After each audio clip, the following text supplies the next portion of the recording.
안녕하세요. 구름이입니다. 구독과 좋아요 부탁드립니다. FC 바이에른은 프라이부르크에서 긴장감 있는 2대1로 승리하며 선두를 승점 6점으로 늘렸습니다. 윈헤는 볼 점유율을 늘려가며 경기를 지배했고 프라이부르크의 수비에서 빈틈을 발견했습니다. 전반 15분에는 에릭 다이어의 패스를 받은 해리 케인이 왼쪽 코너의 정확한 슈팅으로 득점에 1대0으로 앞서갔습니다.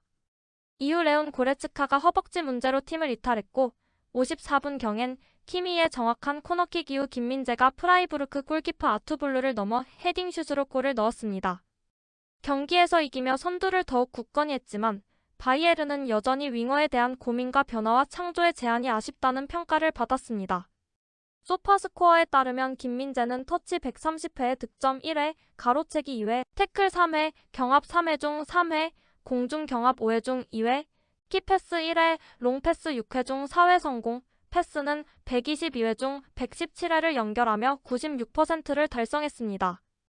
언론 평가에서 김민재는 득점과 실점에 모두 관여한 걸로 평가되어 평균 3점을 부여받았습니다. 경미한 골반 문제로 다요트 우파메카노를 대신해 출전했습니다. 다이어는 집중력과 결단력으로 수비했으며 해리 케인의 선제골도 도왔습니다. 언제나 그렇듯이 안정적인 백업이 가능합니다. 키미의 코너킥 후 가장 높이 뛰어올라 달려오는 골키퍼 아투볼루 앞에서 골문으로 공을 밀어 넣었습니다. 하지만 마티아스 긴터가 프라이부르크의 동점골을 넣을 때 김민재는 너무 멀리 떨어져 있었습니다. 무적의 프라이부르크를 상대로 오랜 시간 실점을 허용하지 않았지만 긴터와의 경합에서 68분에 골을 내주며 아쉬운 패배를 당합니다. 그전에는 머리로 2대0을 만들며 득점원으로 두각을 드러냈습니다. 한국 선수의 일관성 없는 경기력. 빌드업에서 좋은 볼을 몇 차례 가져갔지만 한두 번의 아쉬운 순간도 있었습니다. 하지만 아투블루의 도움을 받아 매우 영리하게 2대0으로 골을 넣었다는 점이 개인적으로 더 중요했습니다. 김민재의 머리인지 골키퍼의 주먹인지는 확실하지 않았지만요. 하지만 그렇다고 해서 큰 힘을 얻지는 못했습니다. 프라이부르크가 득점했을 때 그는 골잡이 긴터와의 대결에서 패했습니다. 이번에는 다이어를 파트너로 왼쪽을 맡았습니다. 항상 세심하고 자신감 넘치는 빌드업 플레이를 선보였습니다. 키미의 코너킥을 헤딩으로 2대0을 만들며 자신의 리그 두 번째 골을 기록했습니다. 긴터와의 경합에선 아쉬웠습니다. 로테르담에서의 실수 이후 면밀한 조사를 받았습니다. 그리고 골잡이로서도 빛을 발했습니다. 키미의 코너킥이 가까운 포스트로 오자 한국 선수는 강하게 달려들어 머리로 득점했습니다. 하지만 김민재는 결정적인 경합에서 긴터에게 패했습니다. 해리 케인이 돌아왔습니다. 페널티골을 연달아 넣은 후 케인은 필드에서 121km의 맹렬한 슛으로 다시 골대를 흔들었습니다. 케인은 오늘 밤 인상적이었습니다. 그는 바이에른이 경기에 적응할 수 있는 자신감을 준 유일한 슛을 성공시켰습니다. 자신감은 주중 패배의 긴장을 떨쳐내는데 큰 도움이 되었습니다. 케인은 친구이자 팀 동료인 에릭 다이어와 멋진 관계를 맺었고 리엔하르트를 따돌리고 자신에게 멋진 기회를 만들기 위해 능숙하게 어깨를 떨어뜨렸습니다. 각도가 좁았지만 케인은 힘과 정확성으로 공을 날려 대기 중이던 아투블루를 넘어 바이에른의 선제골을 넣었습니다. 마커를 피해 그 각도에서 마무리하는 것은 전형적인 스트라이커의 골이었습니다. 바이에른이 유럽 경기에서 차이를 만들기 위해 더 필요로 하는 것입니다. 케인은 뒤로 물러나 팀원들의 빌드업을 돕는 것으로 유명하며 이 경기에서도 정확히 그렇게 했습니다. 오른쪽 날개에서 무시알라를 향해 날리는 그의 크로스는 바이에른 윙어들이 일관되게 성공시키지 못하는 패스였습니다. 선수들과 감독은 오늘의 힘겨운 승리가 매우 값지며 어려운 순간이 없는 상이나 타이틀은 없다고 합니다. 프라이부르크는 리그에서 두 번째로 홈에서 강한 팀입니다. 오늘 승리하게 되어 기쁩니다. 물론 어떤 상황에서는 더 잘할 수도 있었지만 불평할 수는 없습니다. 오늘의 승리는 우리에게 많은 도움이 됩니다. 우리 모두가 수비하고 승리를 거두기 위해 모든 것을 시도했습니다. 85%의 점유율로 모든 경기를 항상 통제할 수는 없다는 것을 깨닫는 것이 중요합니다.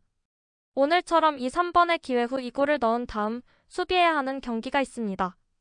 케인은 수비적으로 우리를 많이 도왔고 심지어 옐로카드도 받았습니다. 케인의 득점과 상관없이 오늘 한 일은 우리에게 정확히 필요한 것이었습니다. 항상 해트트릭을 넣는 것만이 전부는 아닙니다. 우리의 최고의 경기는 아니었지만 프라이부르크 홈에서 상대하는 것이 얼마나 어려운지 알기에 최고의 승리 중 하나였습니다. 3경기 연속으로 우리에게는 힘든 주였습니다. 해리는 자신을 의심하지 않았습니다. 침착함을 유지하고 열심히 노력했습니다. 물론 오늘 그의 골에 대해 말할 수 있지만 깊이 수비하고 팀을 많이 도왔습니다. 그의 성격처럼 팀의 성공을 위해 정말로 모든 것을 다합니다. 둘 다 돌아와서 정말 기뻐요. 우리는 다시 매우 집중적인 주를 보내고 있습니다. 스타니처럼 5개월 동안 결장한 후에 그런 성과를 내는 건 쉽지 않아요. 앞으로 확실히 우리에게 도움이 될 거라는 걸 보여줬습니다. 팔리냐도 마찬가지예요. 때로는 사치일 수도 있지만 우리 상황에서는 풀 스쿼드를 갖는 게 매우 중요합니다. 우리는 우리 스쿼드에 매우 만족합니다. 혼란스럽지 않았습니다. 침착했습니다. 로테르담에서 일어난 일은 우리가 바꿀 수 없었습니다. 하지만 오늘 우리는 이곳에서 일어날 일에 영향을 미칠 수 있었습니다. 그게 우리의 초점이었습니다. 이곳의 기준이 매우 높다는 것을 알고 있지만 저는 항상 침착합니다. 6개월 전만 해도 FC 바이에른의 상황은 완전히 달랐지만 지금은 모든 것을 이겨야 하는 상황이라는 것을 잊어서는 안 됩니다. 우리도 그것을 원하지만 우리는 우리의 발걸음을 내딛고 싶을 것입니다. 어려운 순간이 없는 상이나 타이틀은 없습니다. 편한 승리는 아니었지만 팬들은 오늘 경기의 결과에 매우 만족하고 있습니다. 김민재도 골을 넣었습니다. 골을 넣기 위해 태어난, 수비를 위해 태어난 선수. 드디어 코너킥에서 득점했군요. 단단한 2개 골의 김민재 좋았습니다. 안타깝게도 무시할라는 아직 시즌 전반기의 모습으로 돌아오지 못했습니다. 너무 오래 걸리지 않기를 바랍니다. 포스트에 슛을 날린 건 잘했지만 운이 나빴습니다. 오늘의 경기는 승리가 매우 중요했습니다. 우리가 경기에서 2번 더 승리한다면 레버쿠젠은 우리와의 홈 경기에서 승리해야 한다는 절대적인 압박을 받게 될 것입니다. 스타니와 팔리냐가 돌아와서 반갑습니다. 파블로는 잘 뛰었습니다. 무시알라의 턴과 슈팅은 훌륭했습니다. 케인의 마무리와 다이어 어시스트 역시 훌륭했습니다. 김민재의 활약도 돋보였습니다. 하지만 오늘 경기 최고의 선수는 키미입니다. 홈에서 강한 좋은 팀과 맞붙었습니다. 선발 레프트 백이 없었고 주중에 신체적, 정신적으로 큰 타격을 입은 패배를 겪었으며 폭우 속에서 경기를 해 체력이 많이 떨어졌을 겁니다. 상태가 안 좋은 경기장에서 경기를 했다는 점을 고려하면 저는 이것을 훌륭한 승리라고 생각합니다. 미적으로는 만족스럽지 않지만 투지를 보여준 승리였습니다. 선수들의 승리를 칭찬하고 싶습니다. 물론 그나브리와 게레이로는 제외하고요. 구독과 좋아요는 제작하는데 큰 힘이 됩니다. 감사합니다. 다음에 또 보아요.